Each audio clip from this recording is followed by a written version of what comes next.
What is good, everyone? Welcome in. My name is Keith Jackson. I am your Director for Membership Education. Hope all of you have been well. A lot of stuff has been happening since we last talked. And we've got a few things to talk about, and some of it, unfortunately, looks at maybe a shutdown, hopefully not. I bring to you Mr. Ron Eritano of the Normandy Group. He is also FAAMA's Executive Director. Ron, it's been a long time. How you doing? Good, Keith. It's great to see you. Wish I was here under better circumstances, but glad to provide an update.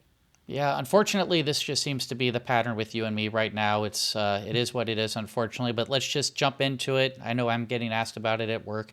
We had this exercise. I hate to call it that, but it was earlier this year. The Senate Democrats, a few of them, decided to keep the government open to a CR to this point, and now things look a little more interesting.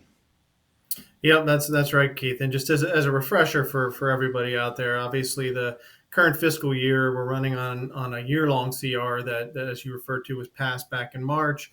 It expires at midnight on September 30th, the end of the fiscal year, like we find ourselves pretty much every year these days. But we're faced with an uncertainty on whether there'll be another continuing resolution to keep the government open at that point. The House and Senate appropriators have not finished their work in getting all the 12 appropriations bills passed and by Congress. So this is really the only path forward is some type of CR to keep the government open. And at this point, we're about 9 days out. It's still unclear on whether they're going to reach an agreement. Yep. And that was one thing that was asked, again, when we look back in history, we look back at what happened, a lot has changed. And part of it, I think, what goes back to when we had the rescission package that was passed, that seemed to raise the political temperature there.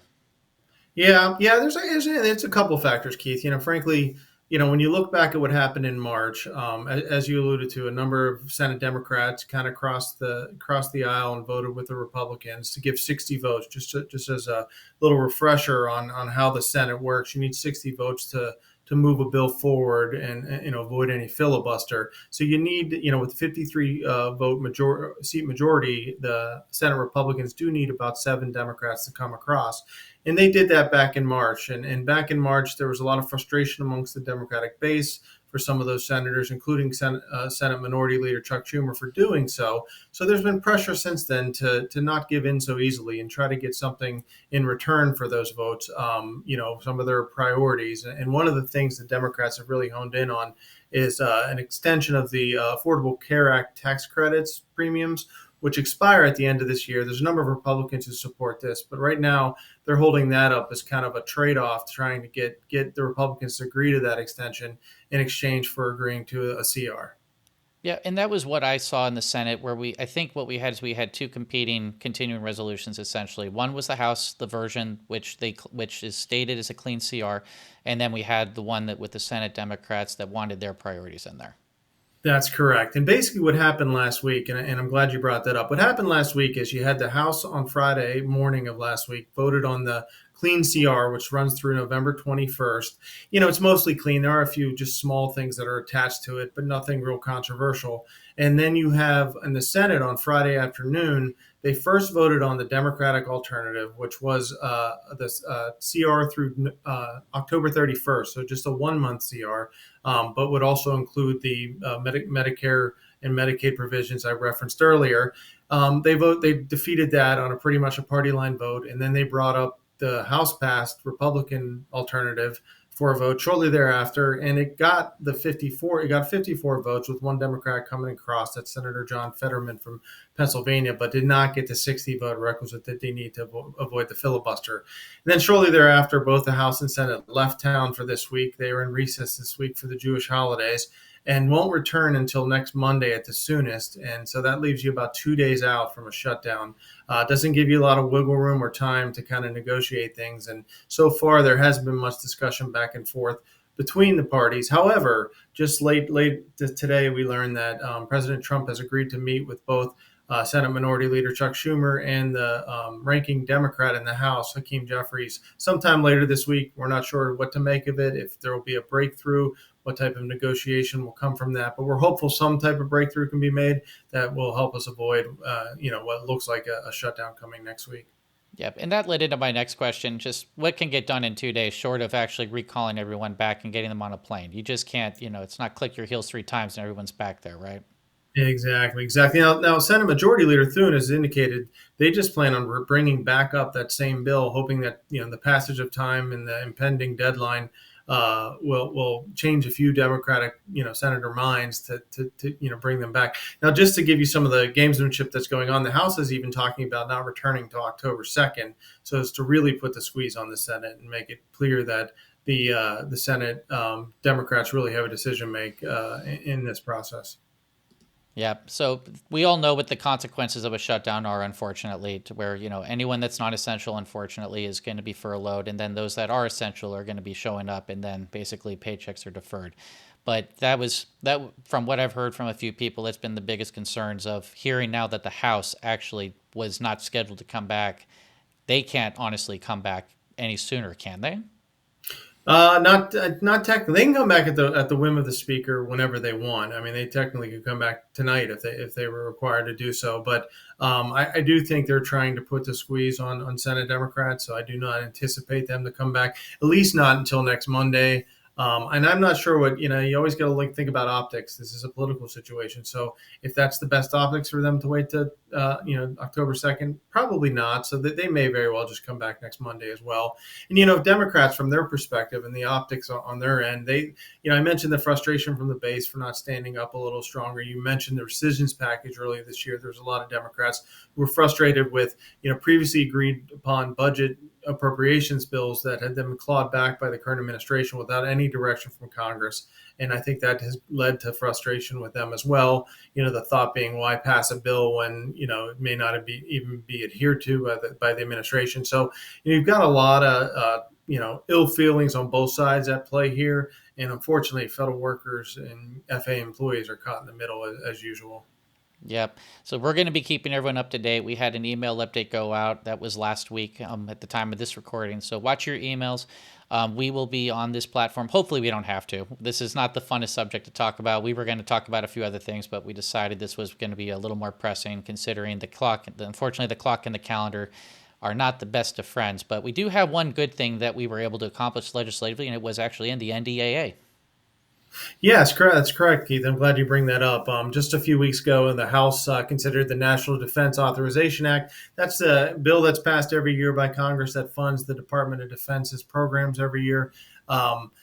This year we were successful in getting a provision placed in there by Representative Laura Gillen, who's a freshman representative from Long Island in New York.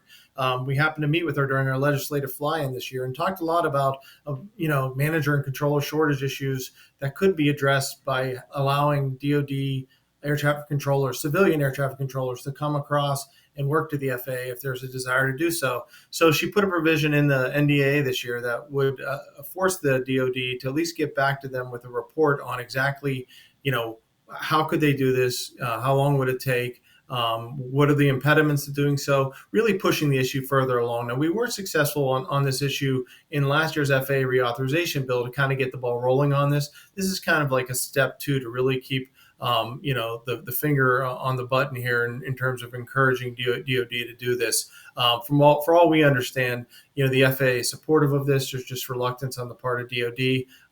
Not quite sure how it would work out. So this is just a good momentum piece that was added at the end. And again, a true output of our legislative outreach during our ledge fly-in back in June of this year. Yeah, and we've been very busy basically from June onward, and there's other stuff that we've been doing behind the scenes, which that was just one piece of it. And yeah, there's your office in particular. I mean, the amount of stuff you guys have been doing behind the scenes has been really awesome. Yeah, well, appreciate that, Keith, and certainly it takes all of us, right, to kind of working together. I mean, you look back in the summer, and when early part of the summer, May June, when we were concerned about some of the provisions that were harmful to federal employees being included in the reconciliation bill, we reached out to each one of our members and asked them to help us in our outreach. It wasn't just us alone that could turn the tide, and in conjunction with other folks in the federal employee space, we were able to push back on some of the most harmful of those provisions and get them removed in the bill that was finally eventually passed and signed into law on July 4th. And we used our legislative outreach tool as part of that process. And frankly, it's been very successful for us, and we appreciate all of our members who are active and involved in that process. And, just want to tee that up, Keith. I mean, it's looking like we may need to use that tool here in the very near future, as you alluded to a few minutes ago. So I do want to encourage all of our members to be on the lookout for some further communications from our president, Mike Smith, and others encouraging that outreach. Yep, and we don't use that thing lightly. Trust me, it's not something we want to, have to deploy if we have to. But speaking of communication, there's one thing that we have heard about from some members, and we have a new website. It is a completely redo from what we had, and it is now fully up and going.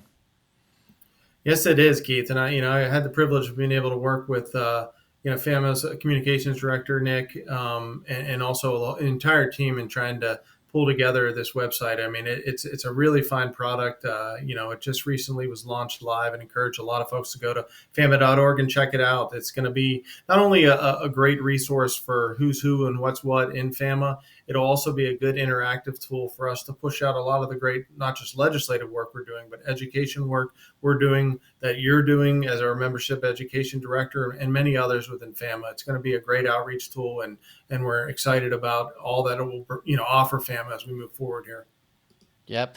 And the other thing that we have, and trust me, we don't like to ping your phones unless we have to, but with the current situation ongoing, there is a text messaging tool that we do have. There's a QR code at the bottom right of your screen. I promise we are not going to spam your phone. We're not going to bug you with advertisements or anything, but with everything going on, there is a text messaging option that you do have that will keep you informed on what is going on. Pull out your phone real quickly, scan that QR code, and that's just one other way that we can communicate directly with you guys. It's really important.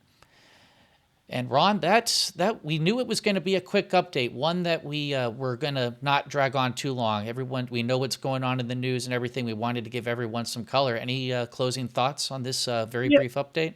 Yeah, I would say obviously we're laser focused right now on all things shutdown related, and we'll be working very hard. Pretty much last week, I think I spoke with at least 30 congressional offices, on this very issue, and we'll be continuing to do so between now and September 30th. But I also just want to, as a primer, just as we move forward, this legislative outreach that we do, it goes well beyond just shutdowns. There is a lot of talk on both the House and Senate sides of an ATC reform bill coming later this year.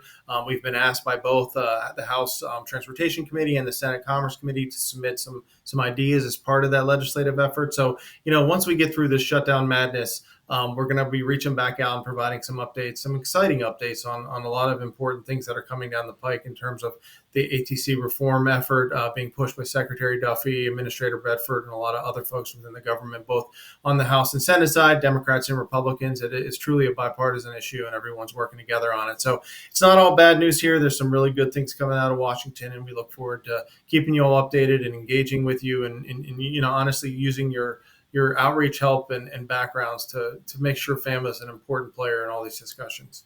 And just to piggyback off of that briefly too, some of this outreach and some of the communications we had from these offices, it began as early as April into March, when the talk of supercharging the system, hiring, all that got in. We were contacted by a few Senate offices for our input.